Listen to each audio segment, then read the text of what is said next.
Hi everybody, John with you, and just kind of laying down, chilling out on a day off here, and haven't done a little Flaneur Pondering vlog in a while, and I thought I would do one today because something happened this morning that just made me think, like, I don't know.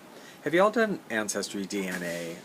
I did mine quite a while ago, and I know it's quite a thing on YouTube to like put up your Ancestry DNA results, which I did quite a while back, and it was interesting to me, not exactly surprising, but I mean I learned some things because I knew, like, I won't go into great detail. I'll link that video below, and if you want to see, you know, my original test analysis, whatever, it's on there. Four of my grandparents, they all have British Isles surnames from either Ireland or Great Britain. So, you know, I was expecting a lot of Great Britain DNA, and I only got 1%. But a lot of, well, initially it was called Irish. Then they revised it later on to be Irish, Scottish, Welsh, which I knew because Scotland was kind of our primary identification. So, you know, about 25% Scottish, Welsh, Irish, whatever. I don't know why they just call it Celtic. I mean, that's what we call it, right? Celtic, but they don't.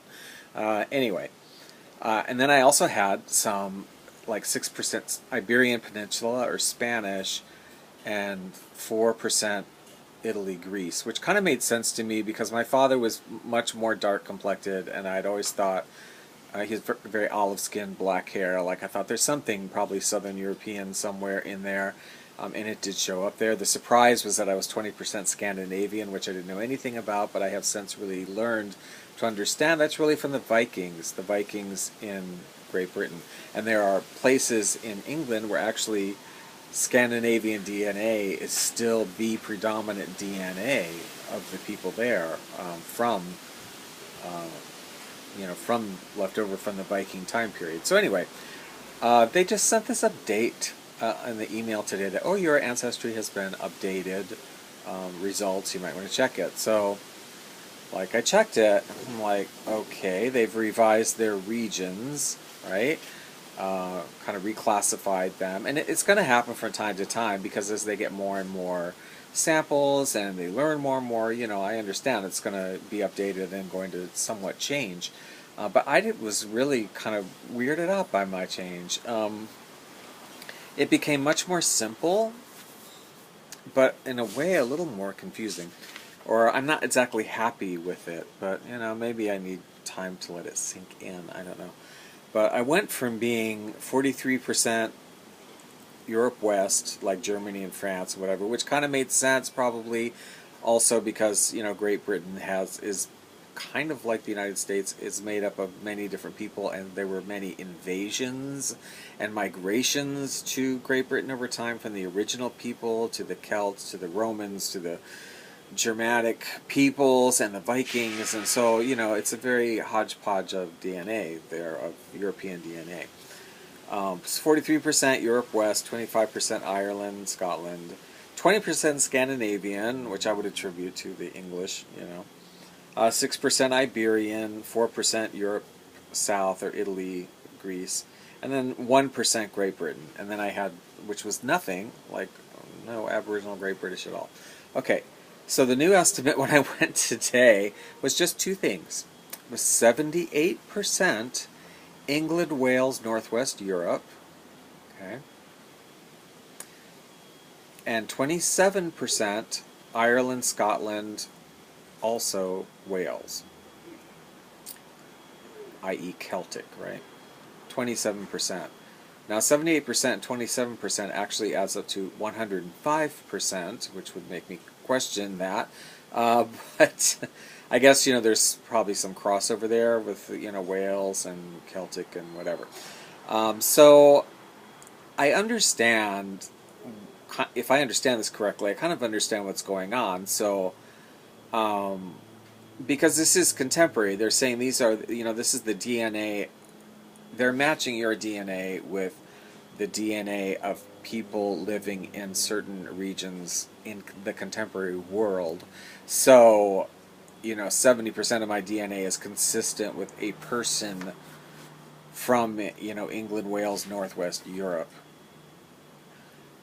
in the present day. So I get that. Um, what I didn't really, I don't necessarily like about it, and I don't know, it's curious to see how some people react. I have seen a couple videos of reactions already to this, because this just has been happening in the past couple days. What was confusing to me was that my Scandinavian disappeared altogether, and that was 20%, and it just vanished. Um, I understand because it is part of the contemporary DNA of makeup of people in England, Wales, and Northwest Europe right now. Like, there's a lot of Scandinavian DNA in those people now. So I guess it's not showing up as a separate category, in me personally, because it just is consistent with the DNA that's already there. Um, Probably the same with the Iberian Spanish Peninsula, and Greek Italian. I guess that's probably there in those people to some level already, rather than some sort of separate, Spanish ancestry. So I guess, it makes sense, but I guess what I'm not as happy about, and I don't know if other people are going to react in the same way, as part of what Ancestry DNA doing that test to me was about, was not just finding out, exactly where they came from, because I know all of my family um, had come from, either Ireland or Great Britain within the past like 3 generations. So they had come on both sides.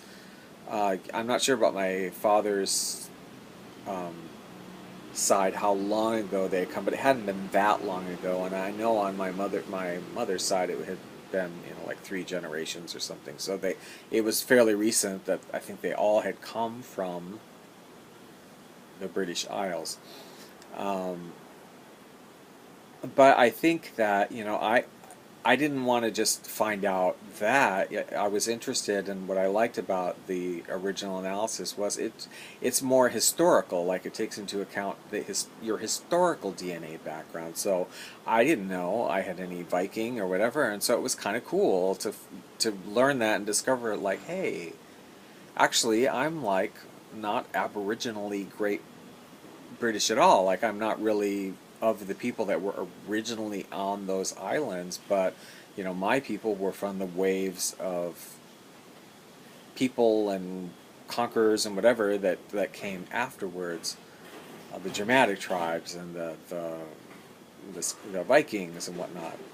And I guess Spanish, I don't know what happened to that. I mean, I know they say there's some crossover with, Celtic people, Spanish people, whatever, Irish people, that, maybe it was part of that and it's just been absorbed contemporarily, so they're not separating it out anymore. I don't know, but I had kind of assumed, and it's an assumption on my part, that Spanish part and the Italian Greek part had come on my father's side, which is an assumption on my part. I mean, I don't know, just from his physical appearance, and we didn't really know about his background. So I don't know how I feel about this update. And what's interesting, though, is I've seen a few videos on people's updated DNA, and some people who were Irish and Welsh and Celtic that also had Scandinavian from their British side still have Scandinavian. It's divided up between like Norway and Sweden and whatever now, but they were still showing like 9% Norwegian. And I thought, well, that's interesting. Like, what happened to mine? Or I guess that actually means, maybe unbeknownst to them, they actually do have a fairly recent ancestor who was literally from Norway, and they just didn't know it. Maybe that's what that means. So I don't know. There's some confusion a little bit. I've read their material, and it didn't seem to quite answer the question, except that they're incorporating all these different groups that were there into the contemporary DNA, and that's kind of what they're basing it on, contemporary DNA. So I don't know if you've had it done, if you've checked yours out. If you haven't, check it out, because it has changed. So I kind of returned to what I initially thought I would have been if somebody had asked me. I would have said English, Scottish, and Welsh. initially, before any of these tests, if people asked me what I was, I said English, Scottish, and Welsh. And on my new analysis, that is in fact what I am, English, Scottish, and Welsh. um, so I guess it's accurate in that sense, but it's just a little less interesting because it seems to be, now leaving out some of the more ancient or historical DNA, which is interesting to know about. Anyway. On a side note, something really positive though that did change was previously they only had Native American ancestry, as one category. They didn't have enough information or DNA sampling or whatever to divide it down any further. But I noticed now on the update, they have, I think, 15, 16 something different regions within Native American now that they can break your ancestry down to, like, Inuit or Alaska Native or some of the Native American tribes in the United States or South America, Central America, etc. They're able to break it down further. So if you have some Native American ancestry, make sure you check back, because it seems like they're able to be more specific about that. So that's my thoughts about the update. Be curious to watch the videos coming forward of people reacting, or if you've had it done. Did yours change? Seems like everybody's changed, some. Anyway, well, that's enough meandering for today. We'll talk to you later.